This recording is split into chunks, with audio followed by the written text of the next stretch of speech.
ഏഴാം അധികാരം അതിന്റെ 7ാമത്തെ വചനം നാം വാസിக்கலாம்.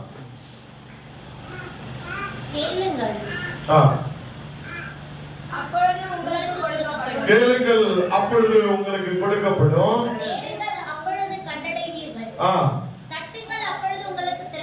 தட்டுங்கள் அப்பொழுது உங்களுக்கு திறக்கப்படும். கேளுங்கள் அப்பொழுது உங்களுக்கு கொடுக்கப்படும். ஹalleluya.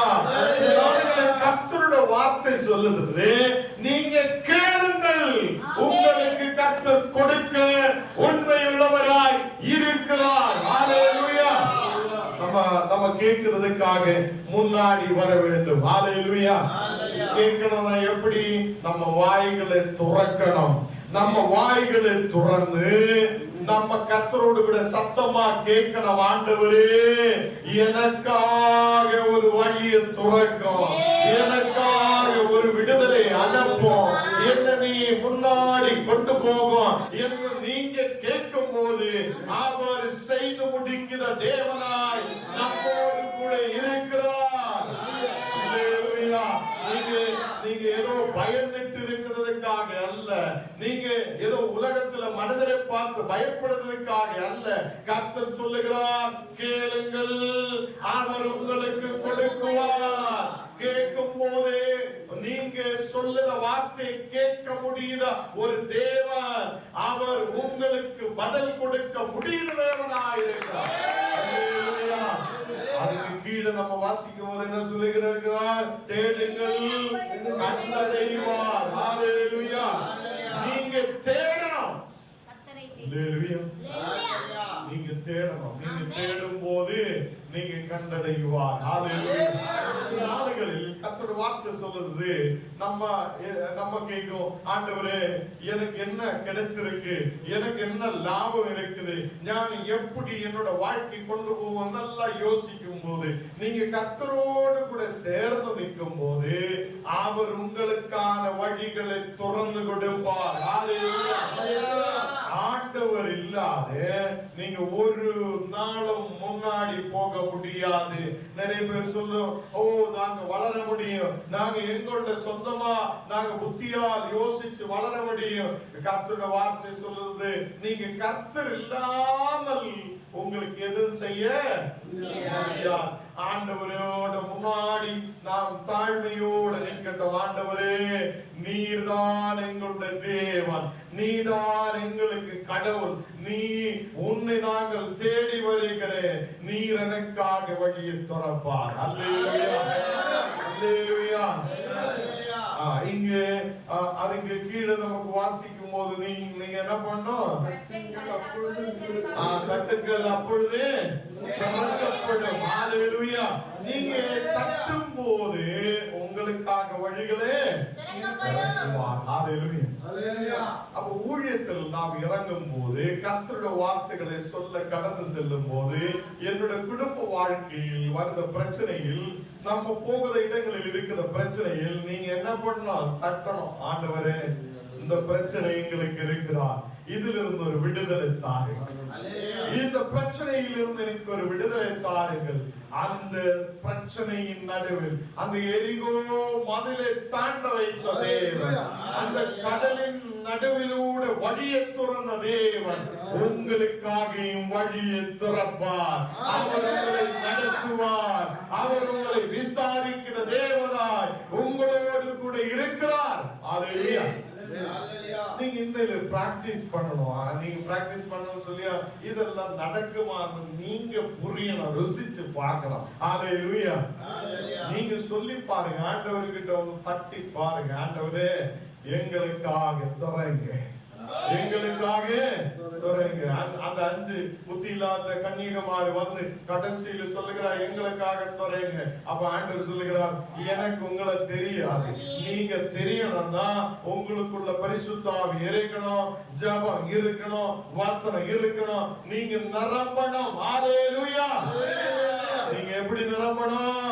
தேவனுடைய கிருபையால் தேவனுடைய பரிசுத்த ஆவியால் நிரம்பி இருக்கிற மக்களாய் இருக்கும் போது கர்த்தர் நம்மை முன்னாடி நடத்துவார். ஹalleluya. இப்போ இங்கே வசனம் நம்ம இந்த நீதிமொழி 27வது அதிகாரம் അതിന്റെ 23 வாசிக்கலாம். உன் நாடுகளின் நிலைமையை நான் நன்றாய் அறிந்து கொள். உன் மந்தைகளின் மேல் கவனமாயிரு. இதெல்லாம் நம்ம இப்ப கேட்டிருக்கு, வசனத்தில் கேட்டிருக்கு. ஹalleluya. அங்க ஆண்டவர் சொல்லுது, உன் நாடுகளை நீ தெரியணும். ஹalleluya. யார் சொல்லுதுன்னு தெரியுமா? ஆடுகளை தெரியுத கர்த்தர் சொல்லுகிறார். ஹalleluya. ஆண்டவருக்கு அவருடைய ஆடுகளை தெரியும் என்று சொல்லி இங்கே இருக்கிற ஓர மக்களை கர்த்தருக்கு தெரியும். அல்லேலூயா. அவர் பேர் சொல்லி அழைத்தவர் தான் நம்ம ஓர மக்கள். இந்த உலகத்திலே எல்லா மக்களுக்காக ஆண்டவர் சொல்லுது, கிறிஸ்தவ மக்களுக்காக மட்டும் அல்ல, இயேசு இந்த உலகத்தில் வந்திருக்கிறார். வசனம் சொல்லுகிறார், உலகத்திலே எல்லா மக்களுக்காக இயேசு கிறிஸ்து வந்திருக்கிறார். ஹalleluya. இயேசு கிறிஸ்து யாருக்காக வந்திருக்கிறார்? உலகத்தில் எல்லா மக்களுக்காக அவர் வந்திருக்கிறார். ஹalleluya. அப்ப இயேசு யாருக்காக வந்திருக்கிறார்? எனக்காக, உங்களுக்காக அவர் வந்திருக்கிறார். ஹalleluya. இங்க வசனம் சொல்லுது பாருங்க, ஆடுகளை நன்றாய் தெரியுத ஒரு நல்ல தகப்பன் இருக்கிறார், அவர்தான் கர்த்தர். ஹalleluya. அப்ப உன்னையும் என்னையும் யாருக்கு தெரியும்? கர்த்தருக்கு தெரியும். அல்லேலூயா. அப்ப நம்ம கவலைதான் இன்னைக்கு நம்ம உள்ளத்திலிருந்து மாற்றணும். நம்ம பிரச்சனைகளை உள்ளத்திலிருந்து மாற்றணும்.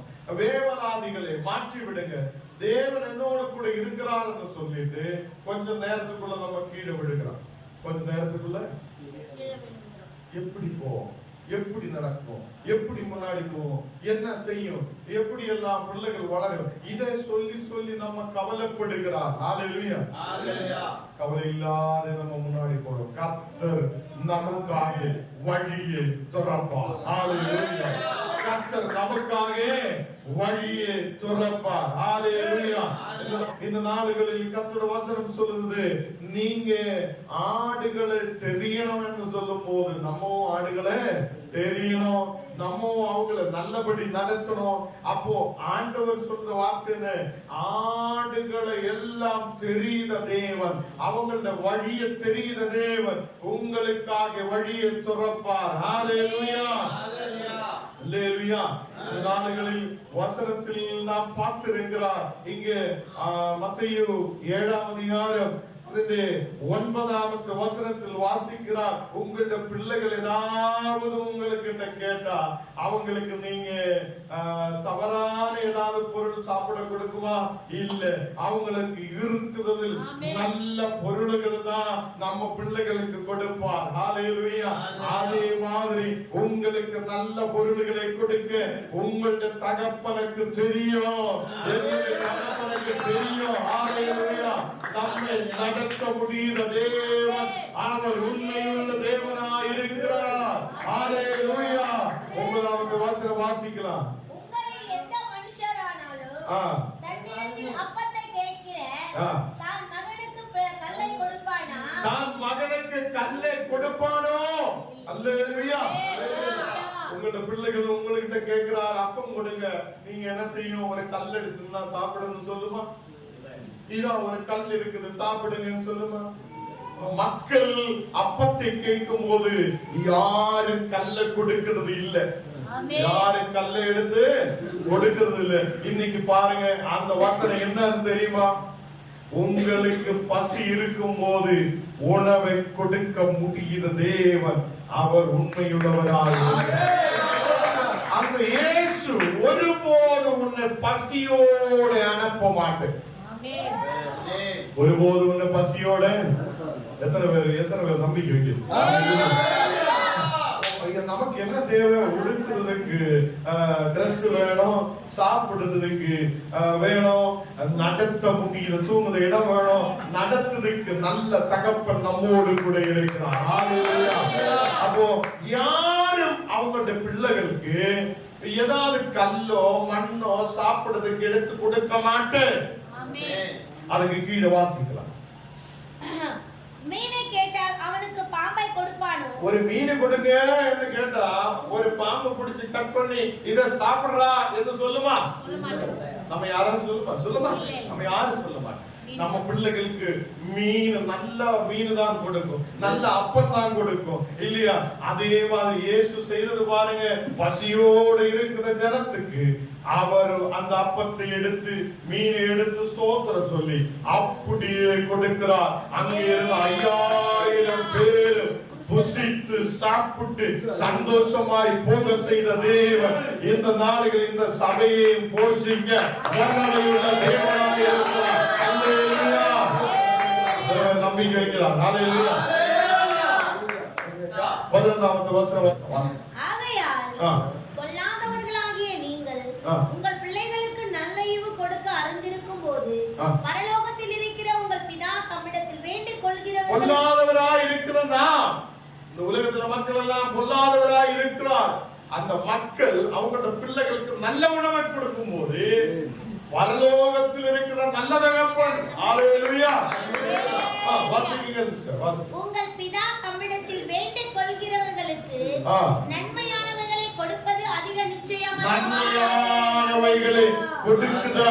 நிச்சயமாய் கொடுக்கிற ஒரு தேவன் நமக்காய் இருக்கிறார். அல்லேலூயா. எல்லாரும் வாயில சொல்லட்டும், ஆண்டவரே நன்மையானதை இன்னைக்கு எனக்கு தாரும். அல்லேலூயா. நன்மையானதை எங்களுக்கு தாரும். ஒரு சமாதானத்தை எங்களுக்கு தாரும். இந்த தேசத்தில் நல்ல ஈவுகளை தாரும். அல்லேலூயா. கர்த்தர் உங்களை பலப்படுத்தி நடத்த முடிகிற தேவன், உங்களை ஆசீர்வதிக்கிற தேவன், உங்களை பலப்படுத்தி நடத்த முடிகிற தேவன். அவர் உண்மையுள்ளவராய் இருக்கிறார். அல்லேலூயா. அப்ப நீங்க கேட்கும் போது உங்களுக்கு தேவையானது எல்லாவற்றையும் யார் சந்திக்க முடியும்? அதுக்கு என்ன செய்யணும்னா இந்த இயேசுவை நாம் புரியணும். இந்த இயேசுவே நாம் புரியணும். அவருடைய அன்பை புரியணும். அவர் யார் என்று நாம் தெரியணும். நல்ல தகப்பனாய் பரலோகத்தில் இருக்கிறார். நல்ல தகப்பன் நமக்காக எல்லா வழிகளையும் திறப்பார். ஹல்லேலூயா.